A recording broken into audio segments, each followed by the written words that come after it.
এরশাদ হচ্ছে তোমাদের বন্ধু হবে অবশ্যই আল্লাহ, তার রাসূল এবং দুনিয়ায় যারা ঈমানদার তারা। ঈমানদার কারা তাদের বর্ণনাতে দিকে আল্লাহ এখানে তিনটা গুণাগুণ দিয়েছেন। যারা নামাজ কায়েম করে, সম্পদ থাকলে যাকাত দেয়, আর রুকুকারীদের সাথে রুকু করে।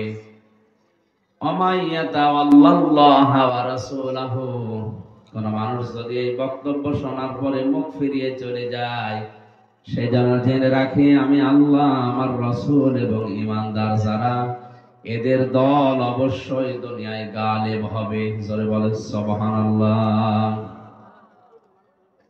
আয়াতের বাংলা অর্থ আমরা এটা পেলাম। এবার দেখি আয়াতের ব্যাখ্যায় কি আছে। ইন্নামা ওয়ালিয়ুকুমুল্লাহু ওয়া রাসূলুহু, আল্লাহ বর্ণনা দেওয়ার শুরুতে ইন্না লাগিয়েছেন। একটা কথাকে 100 বার বললে যে গুরুত্ব হয়, ওইটাকে আল্লাহ একবারে বলার জন্য ইন্না, আন্না এগুলো ব্যবহার করে। তাকিদ সূচক শব্দ এরকম 13টা আছে আরবি গ্রামারে। কোন সেন্টেন্সের আগে আল্লাহ একটা লাগিয়ে দিলে অর্থ হয় খুবই গুরুত্বপূর্ণ বিষয় বোঝানোর জন্য। বাবা মাঠে যাচ্ছে, ছেলেকে বলছে দেখো খাবার নিয়ে যে দুপুর বেলায়।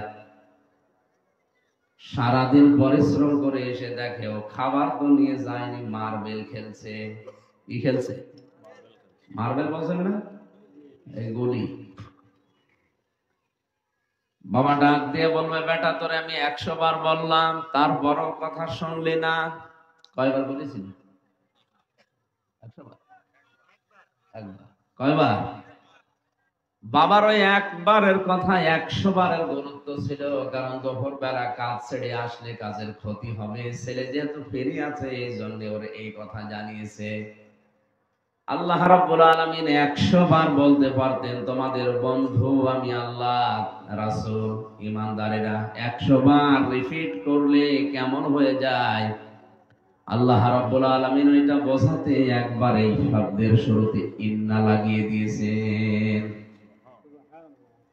এখানে কাঁদাননি যে তোমার বন্ধু হে মুহাম্মদ, না, ওয়ালিয়ুকুম, তোমাদের বন্ধু। এই তোমাদের বলতে এই পৃথিবীতে কারা 7.5 কোটি মানুষ এখন আমরা আছি, সবাইকে আল্লাহ উদ্দেশ্য করেনি। আল্লাহ রাব্বুল আলামিন শুধুমাত্র উদ্দেশ্য করেছেন, এর আগে যেহেতু অ্যাড্রেস করা আছে ঈমানদারদের, এর রুকু শুরু হয়েছে ঈমানদারদের নিয়ে। এই জন্য আল্লাহ ঈমানদারকে বলছেন তোমাদের বন্ধু আমি আল্লাহ। আমি আল্লাহ যদি কারো বন্ধু হয়ে যাই, আল্লাহু ওয়ালিয়ুল্লাযীনা আমানু ইখরিজুহুম মিনাজ যুলুমাতি ইলান নূর। আমি আল্লাহ যদি কারো বন্ধু হই, আমার প্রতি তার একটা দায়িত্ব আছে, তাকে অন্ধকারের পথগুলো থেকে আলোর দিকে আমি আল্লাহ বের করে নিয়ে আসি। রামবাসী কান খাড়া করে বিবেক দিয়ে ভাবেন, চিন্তা করেন। আল্লাহ পাক বলেন আমি আল্লাহ ঈমানদারদের বন্ধু, আর আমি যদি কারো বন্ধু হয়ে যাই, আমার দায়িত্ব ঈমানদারের উপরে অন্ধকারের পথ থেকে আলোর পথে বের করে নিয়ে আসা। এখানে ফাইল বা কর্তা যিনি কাজ করেন, এ করবেন তিনি কে? আল্লাহ নিজে করবেন।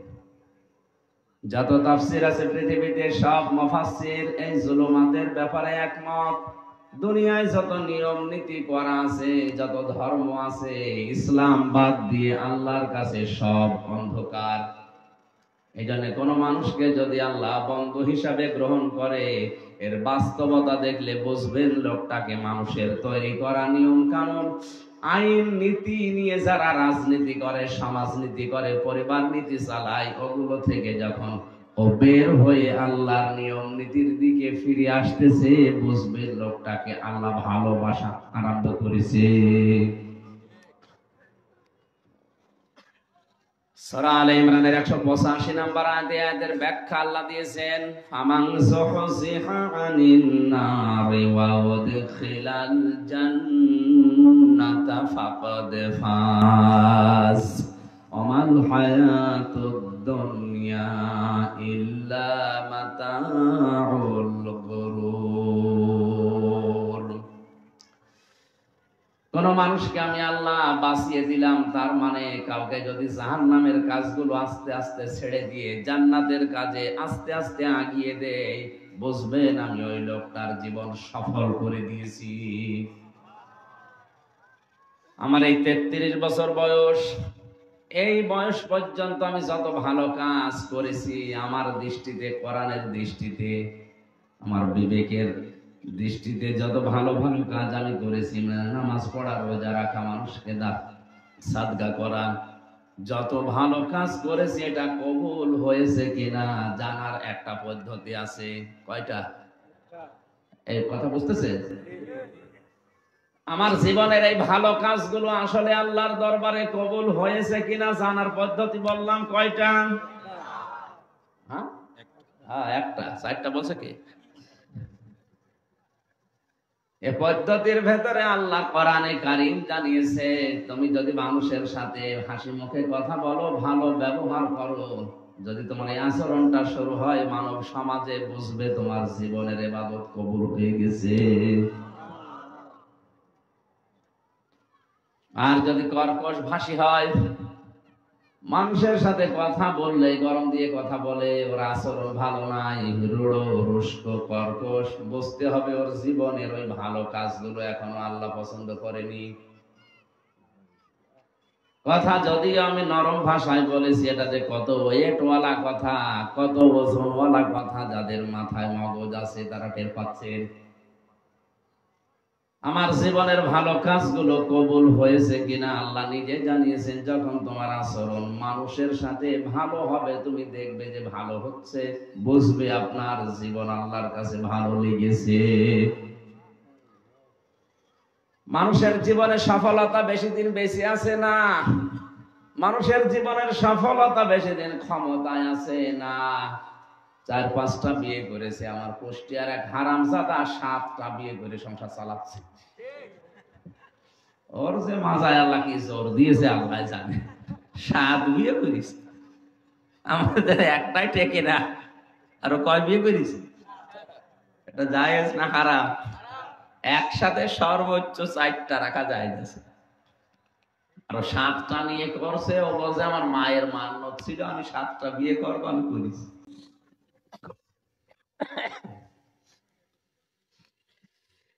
বেশি বিবাহ করা এটা সফলতা না। কোরআনে কারীমের আয়াত কত নম্বর বলেছিলাম? সূরা আলে ইমরানের 185 নম্বর আয়াতে আল্লাহ জানিয়েছেন, কুল্লু নাফসিন যায়িকাতুল মাউত ওয়া ইন্নামা তুওয়াফাউনা উজুরাকুম ইয়াওমাল কিয়ামাহ ফামান যুহজিহা আনিন নার ওয়া উদখিলাল জান্নাতা ফাকাদ ফাজ। সবাইকেই মরা লাগবে, মরণের পরে তার উজরত, তার পারিশ্রমিক, তার পাওনা আমি প্রত্যেককে পুরাপুরি করে দিয়ে দেব। ওই লোকটার জীবন তো সফল, যাকে আল্লাহ জাহান্নামের কাছ থেকে আস্তে আস্তে সরিয়ে জান্নাতের দিকে এগিয়ে দিচ্ছে, এই লোকটার জীবন সফল। আল্লাহ ভালোবাসলে, বন্ধু হিসাবে গ্রহণ করলে প্রথম কাজ কি তার? দুনিয়ায় নিয়ম নীতি যে আছে মানুষের বানানো, এগুলো আল্লাহর ভাষায় যেহেতু অন্ধকার, এই অন্ধকার থেকে তাকে আস্তে আস্তে বের করে নিয়ে আলো মানে ইসলাম, আলো মানে আল্লাহর পাঠানো কোরআন, এই কোরআনের দিকে এগিয়ে যাকে দেয়, বুঝবেন আল্লাহ তাকে বন্ধু হিসাবে গ্রহণ করেছেন। আমি একটা হাদিস পড়েছিলাম, আল কাসিব হাবিবুল্লাহ, যারা কাজ করে খায় এরা আল্লাহর বন্ধু। কোরআনে কারিমে এই আয়াত অনুযায়ী আল্লাহ জানিয়েছেন, আমি আল্লাহ নিজে তাদের বন্ধু হয়ে যাই যে মানুষগুলো আমি আল্লাহর প্রতি প্রথমে ঈমান আনে। আমার ঈমান আনার আমার পদ্ধতি 4টা। এখন এই আওয়াজ বন্ধ হলো না কি? এই লোকটা কি আনকালচার লোক নাকি বুঝি না। বললাম তাই মাইকটা কেটে দেন। হ্যাঁ, কি বলেন আপনি? কোন ভাষায় কথা বলেন? কি হারিয়া ফারিয়া করে কিছু বুঝি না।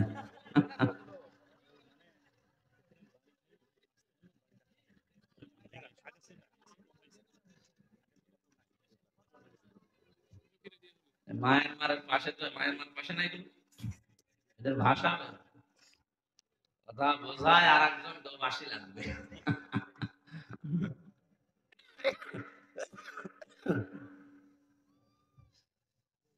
কক্সবাজার বাসী, আল্লাহ পাক বলেন আমি আল্লাহ তোমাদের বন্ধু। আল্লাহর সাথে বন্ধুত্ব করার প্রথম উপায়, আল্লাহ যে চিঠি পাঠিয়েছেন এই চিঠির সাথে 4টা আচরণ করা লাগবে দুনিয়ায়। আপনি এবার নিজের সাথে মিলাবেন, আল্লাহ আপনাকে বন্ধু হিসাবে গ্রহণ করেছে কিনা। আমরা দেখি কারোর সাথে ফ্রেন্ড রিকোয়েস্ট পাঠালে আগে সে অ্যাকসেপ্ট করে কিনা, এরপরে আমরা মেসেজ লিখি, চিঠি পাঠাই, মাঝে মাঝে কল দিয়ে খোঁজ খবর নেই। আল্লাহ পাক বলেন আমি বন্ধুত্ব করতে চাই, নিজের থেকে চিঠি পাঠিয়েছি তোমাদের কাছে। এই চিঠির সাথে 4টা আচরণ দুনিয়ায় তোমাদের করা লাগবে। 1 নম্বরে এটা শুদ্ধ করে পড়া লাগবে। কি করে? তাফসিরুল কোরআন মাহফিল লিখেছেন, আমি তাফসির যদি একটা শব্দের আরম্ভ করে আপনি কোরআনই পড়তে পারেন না, আপনি ছাতা বুঝবেন কি? আজকে থেকে এটা সিদ্ধান্ত নেওয়া লাগবে, মরণ যতদিন না আসে আমি লেগে থাকবো কোরআনে কারিম আমি শিখে মরবো। দুনিয়ায় এমন কোন ধর্ম নেই যে ধর্মের ধর্মীয় গ্রন্থ পড়া বাধ্যতামূলক আমি পাইনি। শুধুমাত্র ইসলাম ধর্মে কেউ যদি গ্রহণ করে, প্রবেশ করে, তার ধর্মীয় গ্রন্থ পড়া ফরজ। কোরআন পড়া কি? বলেন বলেন। এখানে শরীফ চালালে দেখবেন 100 জনের প্রায় 95 জন পড়তে পারে না।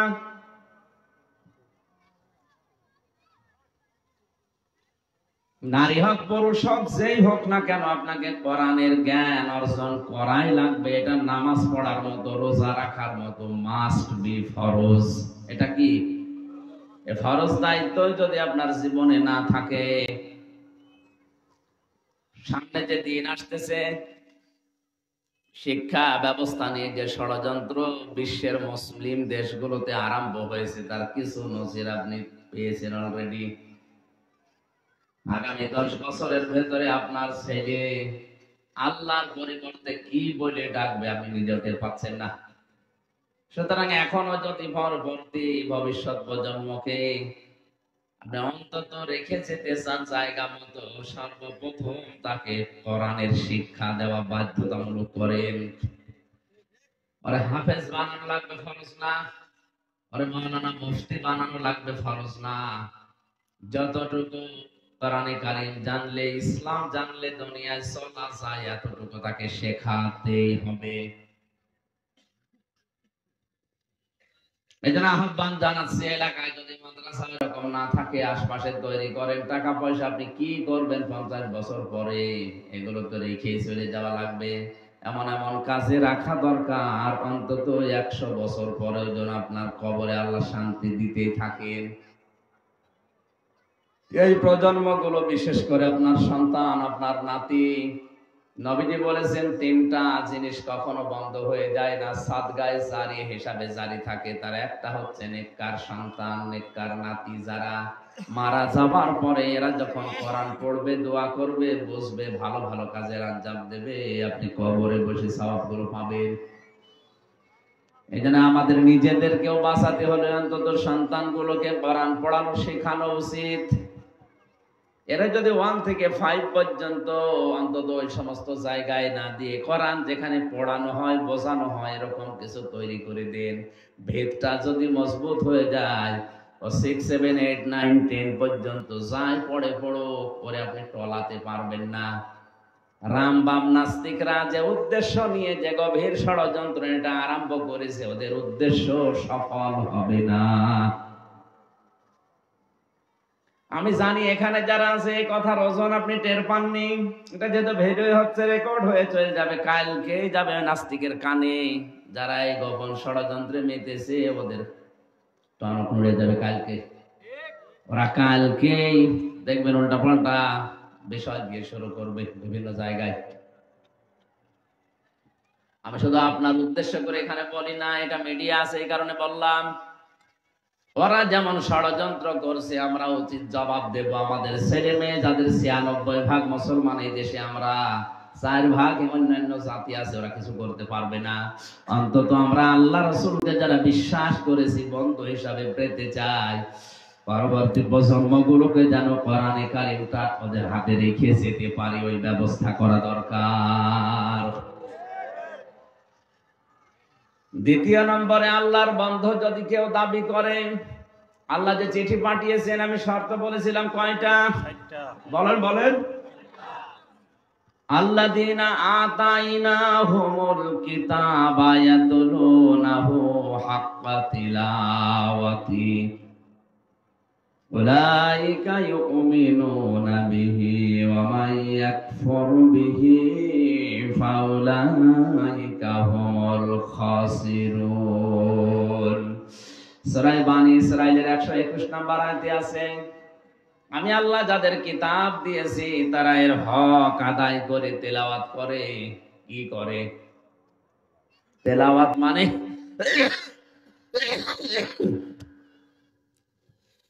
তেলাওয়াত আর পড়া এক না। গরু তেলাওয়াত করে রাতের বেলা। কোন সময়?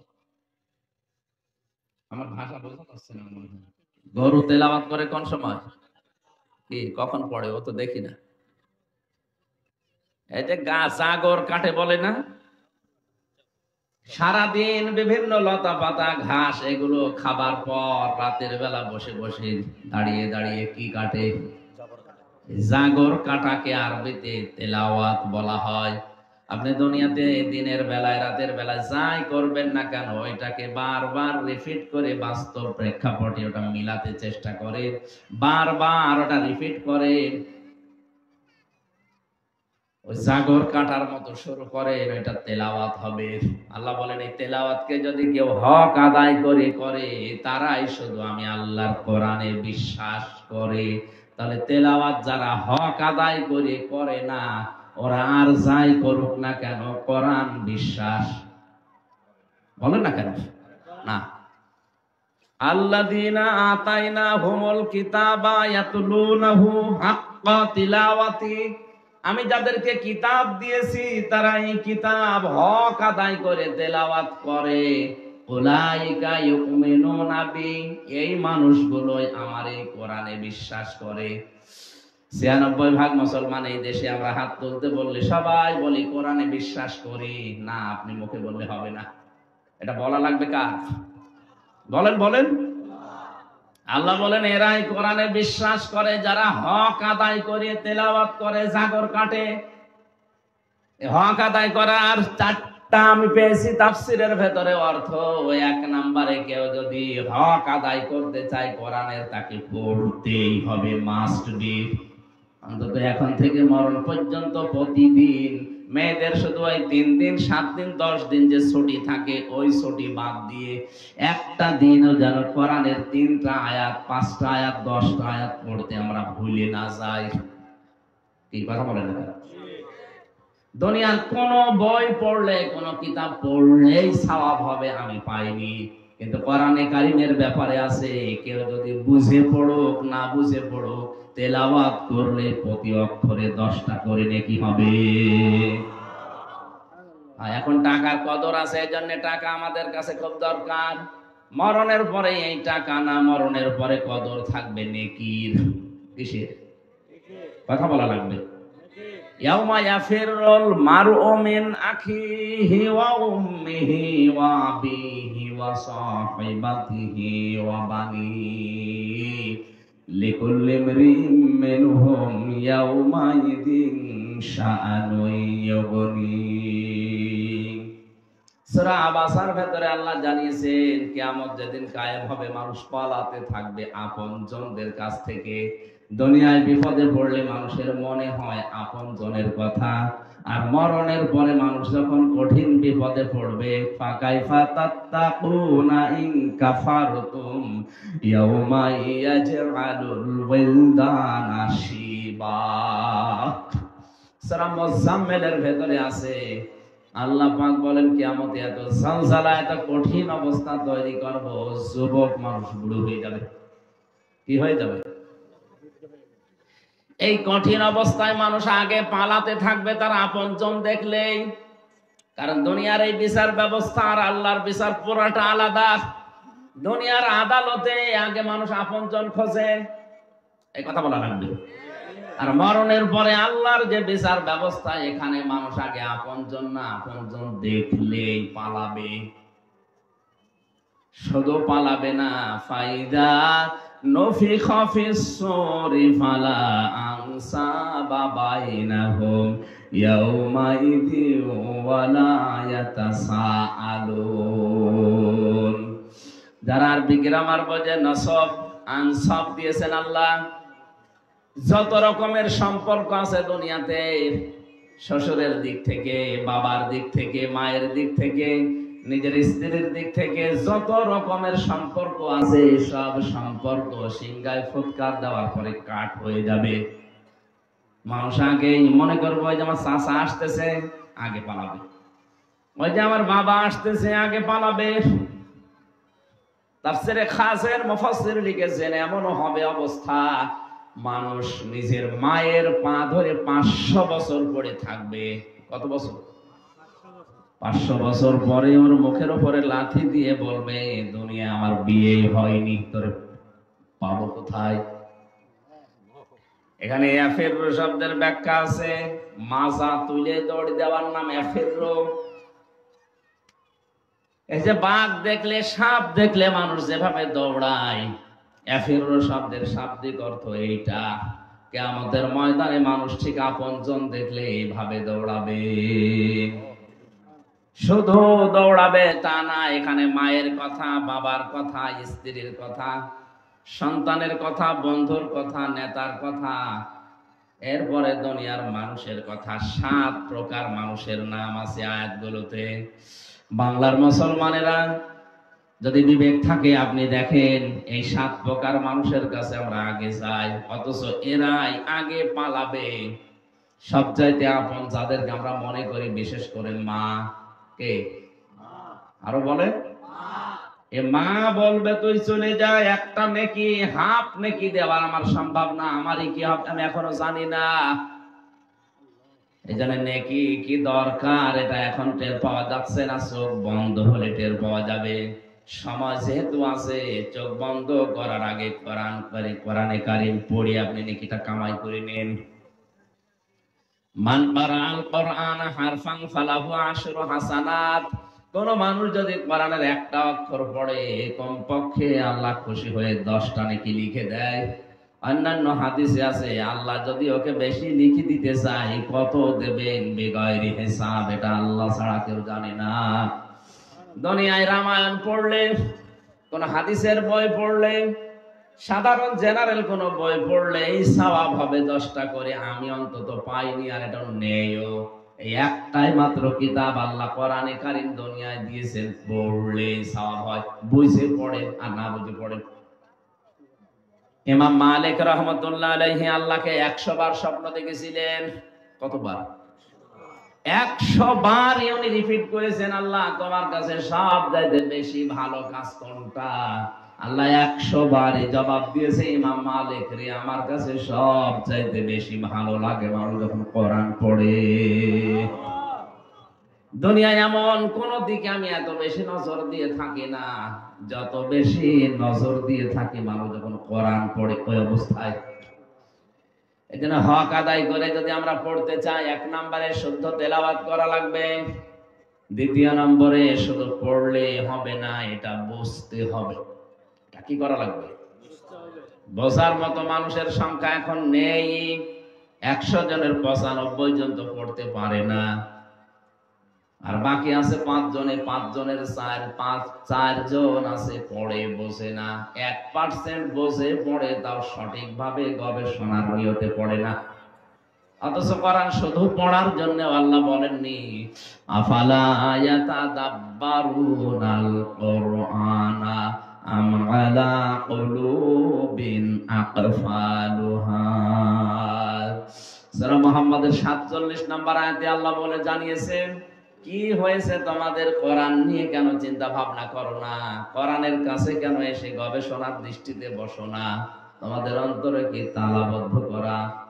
ও বাংলার মুসলমানেরা, উদারত আহ্বান জানাচ্ছি, এই মাহফিলটা প্রতিদিন হবে না।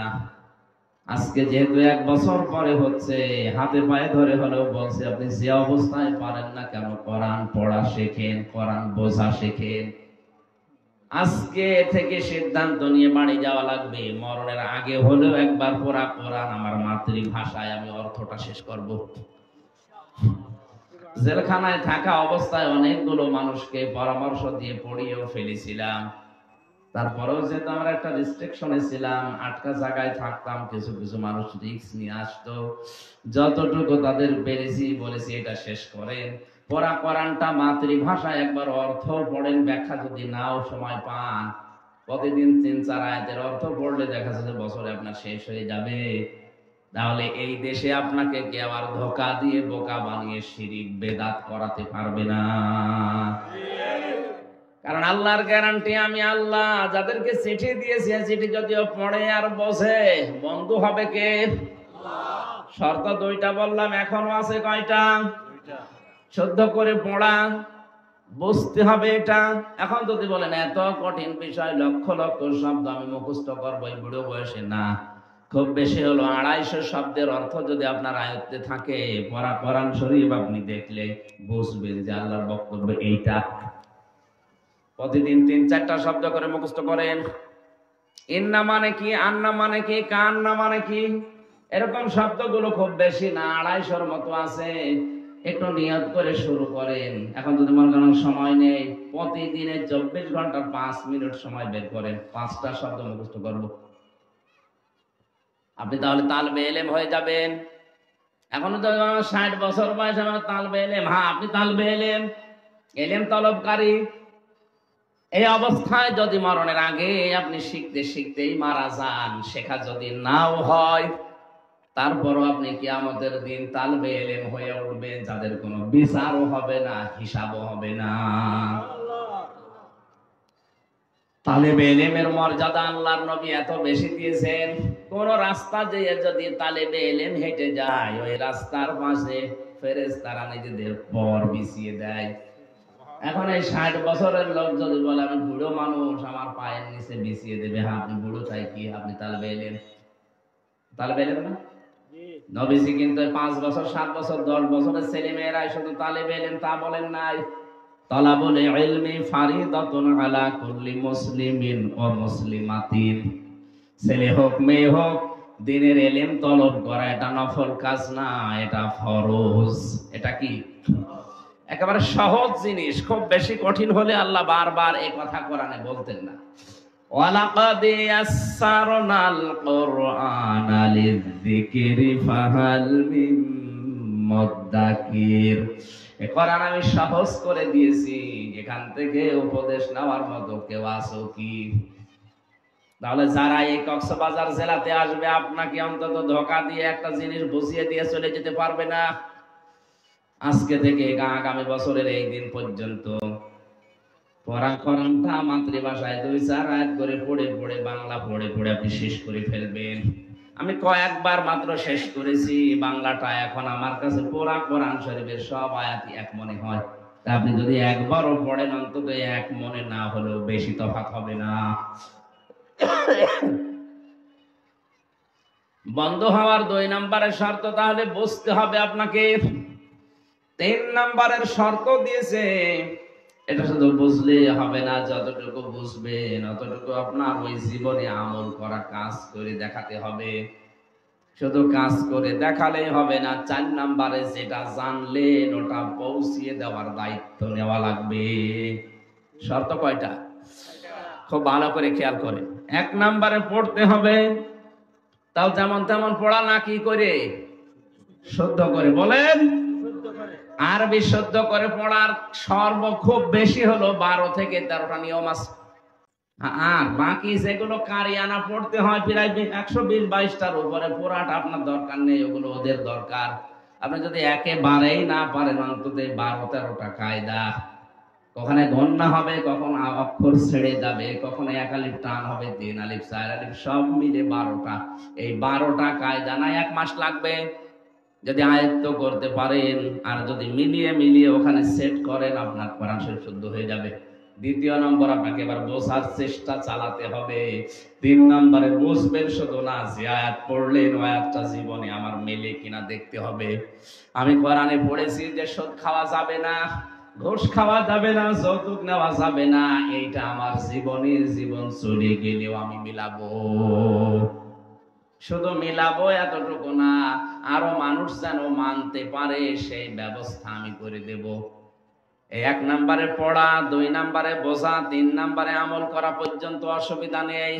কিন্তু আমরা যখনই বলি আমি যা পড়ি, আমি যা বুঝি, আমি যা মানি, এটা আমি পৃথিবীর মানুষকেও মানাবো, তখনই আমাদের বিরুদ্ধে ষড়যন্ত্র শুরু হয়।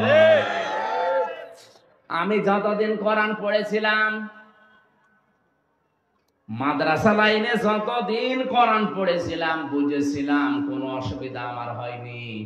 বিশ্ববিদ্যালয়ে যাবার পরে যখন কোরআন আমি প্রচার আরম্ভ করেছি, যে আমি যতটুকু জানি আমি এইটাও প্রচার করব, কারণ এটা আমার নির্দেশ। বাল্লিগু আন্নি ওয়ালাউ আয়া, বাল্লিগ না, বাল্লিগু বহু বছর। আল্লাহর নবী বলেন তোমরা সবাই মিলে প্রচার করো। আমি আল্লাহর নবীর পক্ষ থেকে যদি একটা আয়াতও তোমার জানা থাকে, ওইটাও প্রচার করে দাও। এটা ফরজ না নফল? এই দায়িত্ব পালন করতে গিয়ে যখন ফরজ মনে করে যতটুকু জানি প্রচার করি, মানুষদেরকে অন্ধকার থেকে আলোর দিকে নিয়ে আসার জন্য চেষ্টা চালাই, শয়তান তো বসে নেই, ওর দোসররাও বসে নেই, ওরা তখন ষড়যন্ত্র আরম্ভ করে। এটা এখন করছে শুধু তা না, আগেও করেছে। বিশ্বনবী যতদিন কোরআনে কারীম পেয়েছিলেন, পড়েছিলেন, বুঝেছিলেন, আমল করেছিলেন, অসুবিধা নেই। যখন বলেছিলেন না আমি এটা মানুষকে মানাবো, আমি এটা মানুষকে মানিয়ে পরিবার পরিবেশ ঠিক করে দেব, তখনই তার ঝামেলা আরম্ভ হয়েছে না হয়নি? আল্লাহর পক্ষ থেকে আমরা 4টা শর্ত পেয়েছি। কেউ যদি কোরআন বিশ্বাস করিয়ে কথা বলে, শুধু মুখ দিয়ে বলাই না, বাস্তবে ট্রেনিং, বাস্তবে প্রতিফলন করার পদ্ধতি 4টা। যারা করে এই বাংলাদেশে শুধু তারাই কোরআন বিশ্বাস করে। এবারে সহজ কথা যদি কেউ না বোঝার ভান করে থাকেন, হাত তোলেন দেখি, তোলেন, যে আমি এখনো কোরআন হক আদায় করে পড়ার কি নিয়ম আমি জানি না। এই 4টা নিয়ম আমি যে একেবারে খোলাখুলি বললাম সহজ ভাষায়, বুঝেছেন? বাংলাদেশে কোরআন সবাই বিশ্বাস করে। হ্যাঁ, এই 4টা শর্ত আপনি মানবেন, তারপর শুদ্ধ করে পড়বেন, বুঝবেন, নিজে ওর উপরে আমল করবেন, কাজ করে দেখাবেন। 4 নম্বর, এটা প্রচার করবেন মানুষের কাছে, মানুষ যেন মানে, সেই ব্যবস্থা করার চেষ্টা করবেন। এই 4টা যারা করে, উলাইকা ইউমিনুনা বি, এরাই কোরআন বিশ্বাস করে। আমা ইয়াকফুর বিহি, যারা এগুলো করে না, ফাউলাইকা হুমুল খাসিরুন, ওরা কোরআন বিশ্বাসও করে না, ওরা ক্ষতিগ্রস্ত। জোরে বলেন আউযুবিল্লাহ। এর চাইতে সহজ ভাষা, সহজ পদ্ধতি আমার আর জানা নেই। এরপরও যদি কেউ না গান, এদিকে আর কি বলবো, আমার কিছু বলার আছে? আর আমি তার দারোগা পুলিশ হয়ে আসিনি যে পিটিয়ে মানুষ হেদায়েত করে দেব। ওয়ালিল হাক্কু মির রাব্বিকুম ফামান শাআ ফালিউমিন ওয়া মান শাআ ফালিয়াকফুর। হে নবী, আপনি হক কথাগুলো সঠিকভাবে তুলে ধরে, যার ইচ্ছা হয় সে কবুল করবে, যার ইচ্ছা হয় সে কুফরি করবে। আমার দায়িত্ব ছিল পৌঁছিয়ে দেওয়া, আমি পৌঁছিয়ে দেওয়ার দায়িত্ব পালন করলাম, এখন বাকিটা। দ্বিতীয় নম্বর, কেউ যদি রাসূলকে বন্ধু হিসাবে গ্রহণ করতে চায়, 4 দফা কর্মসূচি তার হাতে নেওয়া লাগবে। কয়টা? বলেন বলেন। কোরআনে আল্লাহ একটা 4 জায়গায় দিয়েছেন। সূরা বাকারার 129 নম্বর আয়াত, সূরা বাকারার 151 নম্বর আয়াত, সূরা আলে ইমরানের 164 নম্বর আয়াত, সূরা জুমার 2 নম্বর আয়াতে 4টা আয়াতের কথা একই। কেউ যদি রাসূলকে বন্ধু হিসাবে পেতে চায়, তার 4টা দফা কর্মসূচি নেওয়া লাগবে। ওয়াল্লাযী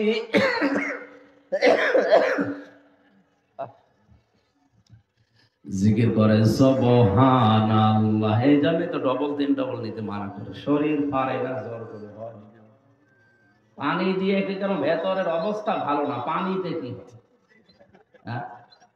এত জোর দিয়ে সাপোর্ট দিয়ে হয় না, এত ঠেলা লাগিয়ে হয়।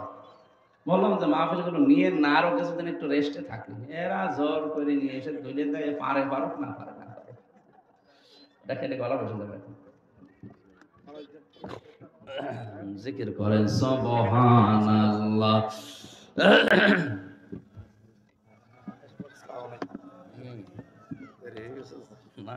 আপনারা ব্যস্ত মানুষ তো। বলেন সুবহানাল্লাহ। এটা কি কবরস্থান নাকি? আল্লাহর নাম ধরে বলেন সুবহানাল্লাহ আলহামদুলিল্লাহ।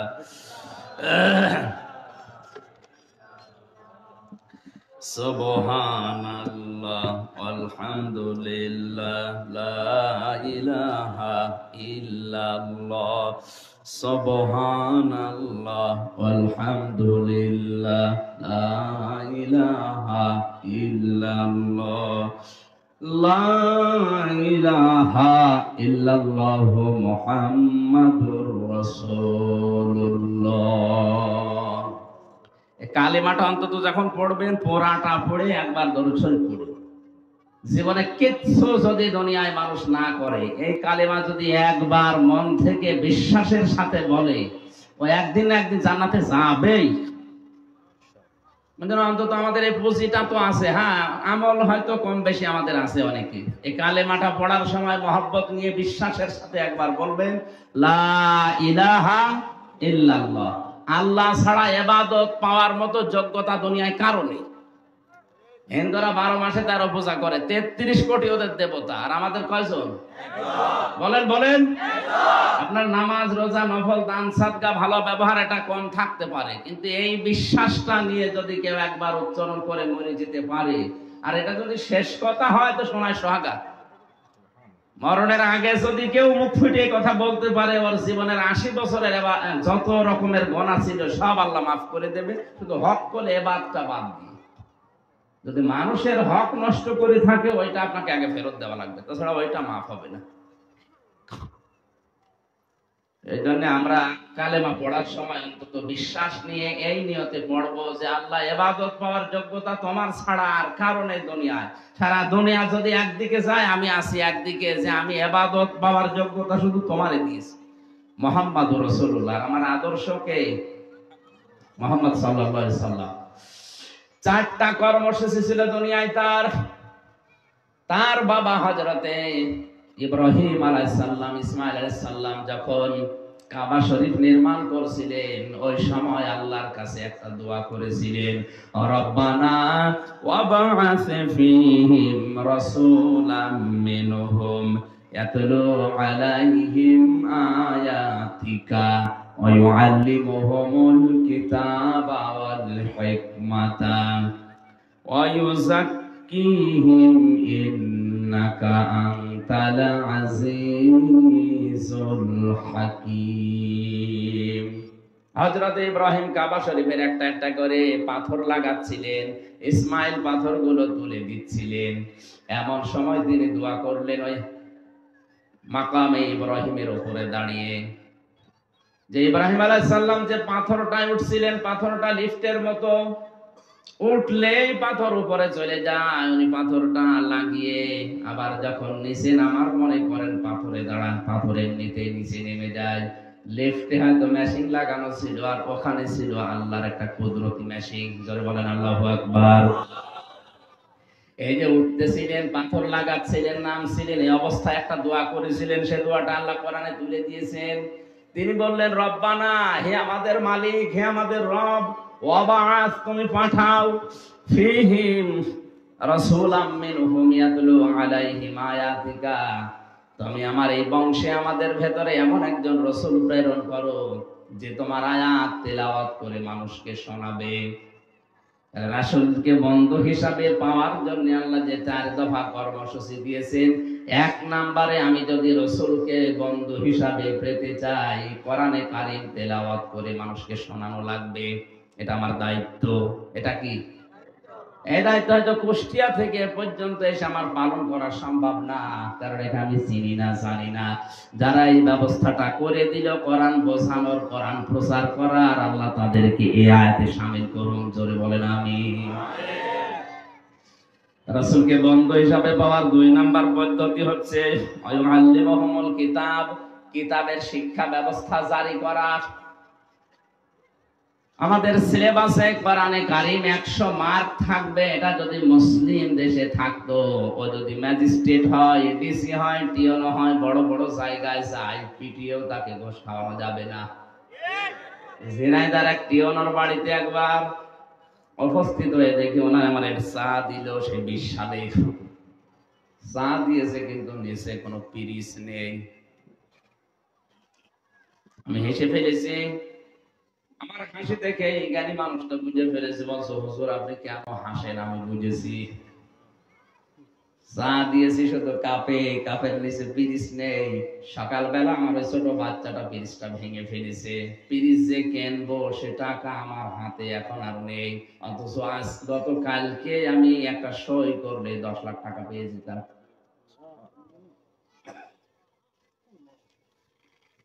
আমি ছোটবেলায় কোরআনে কারীম পড়েছিলাম এবং বুঝেছিলাম, এতটুকু আমি জানতাম যে ঘুষ খাওয়া জায়েজ নেই। আমার এই ছোট্ট জীবনে আমি অন্তত এই পথে পা বাড়াইনি। আল্লাহ এই কারণেই মনে আমার পরিবারটা এখনো শান্ত রেখেছেন। পরিবার আসলে শান্ত। যারা অবৈধভাবে ইনকাম বন্ধ করে দেয়, আল্লাহর দিকে তাকিয়ে কষ্ট তাদের হবে, কিন্তু অজানা একটা শান্তি আল্লাহ তাদের মনের ভেতরে পরিবারে তৈরি করে দেবে। কারণ আমরা জানি শান্তি এটা আল্লাহর নাম। সালাম কার নাম? আপনি টাকার উপরে শুয়ে থাকলেও শান্তি পাবেন না, অথচ দেখা যাচ্ছে অনেক মানুষ গাছতলায় বসে শুয়ে এমন ঘুমাচ্ছে, সিটাক্সিন খেয়ে, কষিয়াম খেয়ে, ওই ঘুম আসে না। শান্তি দেওয়ার একচ্ছত্র মালিকানা আল্লাহর। তার বিধানের বাইরে গেলে আল্লাহ শান্তি নষ্ট করে দেয়। চর্ম চোখে হয়তো দেখা যায় খুব আরামে আছে, লোকটা 5 গাড়ি নিয়ে আসতেছে, কিন্তু ওর ভেতরও বিষ। আপনার চাইতে আমি কম দামি গাড়িতে উঠি নাই। আকিস গ্রুপ আমার যে গাড়ি দিয়েছিল, কত দামি গাড়ি আপনারা দেখেছেন। বাস্তবতা কোরআনে কারীমের বাইরে আপনি, আমি এবং আপনাদেরকে আহ্বান জানাচ্ছি, যাওয়া যাবে না। যত কঠিন পরিস্থিতি আসুক না কেন, শয়তান যত ধোকায় ফেলুক না কেন, না। কারণ এখনই চোখ বন্ধ করে দিলে অবৈধগুলো আমার কবরের শাস্তির কারণ হয়ে দাঁড়াবে। এখানে প্রথমে তো এই গজলটা 2 লাইন বললাম, কবরে কি করে রবে একা একা, অন্ধকারে বাতি নাই, বদ্ধ ঘরে সাথী নাই, তোমার প্রিয়াও দেবে না তোমার দেখা, কবরে কি করে রবে একা একা। এক মুহূর্ত যে সন্তানে না দেখলে ঝড় ওঠে প্রাণে, তাদের ছেড়ে গোরস্থানে থাকবে যে একা। তারা বছরে 2-1 বার পাশে যাবে জিয়ারতের আসে, 1000 বছর কোটি বছর নির্ঘুম নিঝুমে থাকবে একলা, কবরে কি করে রবে একা একা। হয়তো যাদের জন্য বিশাল সম্পদের পাহাড় আমি অবৈধ বৈধ সব মিলিয়ে তৈরি করে গেলাম, বছরে তারা 1-2 বার 2 ঈদে হয়তো কবরের পাশে একটু দাঁড়িয়ে সূরা ফাতিহা ইখলাস পড়ে চলে আসবে। এরপরে তাদের মনেও থাকবে না, মনে থাকলেও তারা সময় বের করতে পারবে না। আমার পেছনে আমার বাবার চাইতে আমার দাদা শ্রম অনেক বেশি দিয়েছে। 3 বছর আমি জেলখানায় ছিলাম। এই জেলে থাকা অবস্থায় আমার দাদা মারা গিয়েছিল, আমি জানতাম না। 7 দিন পরে কারারক্ষী এসে বাড়ি থেকে খবর পেয়েছিল, বলছে আপনার দাদা মারা গেছে। 3 বছর পরে বের হয়ে, শুধু ওই যে বের হওয়ার পরের দিন 5-7 মিনিটের জন্য দাদার কবরের পাশে দাঁড়িয়ে দোয়া করেছি, এই শেষ। এর ভেতরে যে প্রায় 28-29 দিন হয়ে গেল, সময়ও পাই না, ও কথা মনেও থাকে না। বাস্তবই এটা। টিওনো সাহেবকে বললাম, আপনি এই অবস্থা করলেন, গতকালকে একটা সই করে দিলে যদি 10 লাখ টাকা পেতেন, এরকম কাপ পেরিস তো আপনি হাজার হাজার কিনতে পারতেন। ছোটবেলায় ওই যে সুদের আয়াত পড়েছিলেন, ওইটা ওই পর্যন্ত ওনার মনে আছে। যে ঘুষের আয়াত পড়েছিলেন, ওই পর্যন্ত ওনার মনে আছে। এটা কিতাবের শিক্ষা ব্যবস্থা যদি জারি করা যায়, যদি চালু করা যায়, প্রাথমিক অবস্থায় এটা যদি ঢোকানো যায়, ও বড় হয়ে যত বড় জায়গায় যাক না কেন, আল্লাহর কসম ও ঘুষ খাবে না। আর এই সমস্ত মানুষ যদি ঘুষ থেকে ফিরে আসতে পারে, যদি ফিরে থাকে, 1734 জন মানুষ আছে দেশের দায়িত্বে, মাত্র কয়জন? 1734 জন। এই মানুষগুলো যদি হযরতে ওমরের মতো সিদ্ধান্ত নিয়ে ঘুষ নামক এই বিষ থেকে ফিরে থাকতে পারে, বাংলাদেশ আল্লাহ জান্নাত হয়ে যাবে। মসজিদের ইমাম সাহেব যদি বলে আমি ঘুষ খাই না, আমি ভালো মানুষ, তো ওরে ঘুষ দেবে কে? ওর কাছে ঘুষ নিয়ে যাবে কে? টিওনো সাহেব, ওসি সাহেব, ডিসি সাহেব, এসপি সাহেব যদি এমপি সাহেব বলে আমি ঘুষ খাই না, ওটা আল্লাহর ওলি। ওটা কি? তো ওই জায়গায় আল্লাহর ওলি বা টিকে থাকার জন্য যেটা দরকার, সেটা কিতাবের শিক্ষা। কোন কিতাব বলেন তো? এটা হযরত ওমরের মতো টপ টেরনকে যদি জিরো থেকে হিরো বানাতে পারে, তা আমি হামজাকে জিরো থেকে হিরো বানানোর ক্ষমতা এখন আর নেই? অবশ্যই আছে। রাসূলকে আমরা বন্ধু হিসাবে যদি পেতে চাই, অবশ্যই কোরআনের শিক্ষা ব্যবস্থা পরিবার থেকে আমাদের সিলেবাস পর্যন্ত জারি করা লাগবে। এতটুকু শেষ করেননি আল্লাহ। আল্লাহ বলেন হিকমত শিক্ষা দেওয়া লাগবে মানুষদেরকে, যাকিহিম পবিত্র করা লাগবে কোরআনের মাধ্যমে। 3 নম্বরে তোমাদের বন্ধু হবে ঈমানদাররা। ঈমানদারকে আল্লাহ বন্ধু হিসাবে গ্রহণ করার জন্য আদেশ দিয়ে শেষ করেননি। 3টা গুণ যাদের ভেতরে আছে তারা ঈমানদার। 1 নম্বরে যারা দুনিয়ায় নামাজ কায়েম করে, 2 নম্বরে সম্পদ থাকলে যাকাত দেয়, 3 নম্বরে যারা রুকুকারীদের সাথে রুকু করে, তার মানে জামাতে হাজির হয়ে যারা নামাজ পড়ে। এই 3টা গুণ যাদের ভেতরে আছে এরা ঈমানদার। এদের সাথে বন্ধুত্ব করার নির্দেশ কার?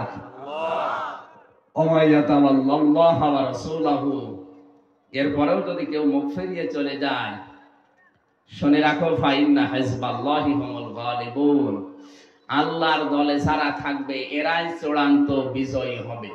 আল্লাহ আমাদেরকে এই বিজয়ের মালা দুনিয়া আখিরাতে পড়ার তৌফিক দিন। আমার